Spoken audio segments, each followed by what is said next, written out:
تم اسے نہ کھاؤ، حالانکہ جو چیزیں اس نے تمہارے لیے حرام ٹھہرا دی ہیں وہ ایک ایک کر کے بیان کر دی ہیں۔ بے شک ان کو نہیں کھانا چاہیے مگر اس صورت میں کہ ان کے کھانے کے لیے ناچار ہو جاؤ۔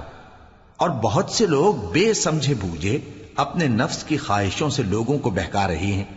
کچھ شک نہیں کہ ایسے لوگوں کو جو اللہ کی مقرر کی ہوئی حد سے باہر نکل جاتے ہیں تمہارا پروردگار خوب جانتا ہے۔ اور ظاہری اور پوشیدہ ہر طرح کا گناہ ترک کر دو۔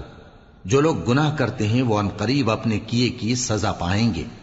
اور جس چیز پر اللہ کا نام نہ لیا جائے اسے مت کھاؤ کہ اس کا کھانا گناہ ہے۔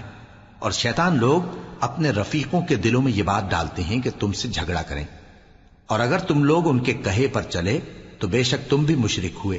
بھلا جو پہلے مردہ تھا پھر ہم نے اس کو زندہ کیا اور اس کے لیے روشنی کر دی جس کے ذریعے سے وہ لوگوں میں چلتا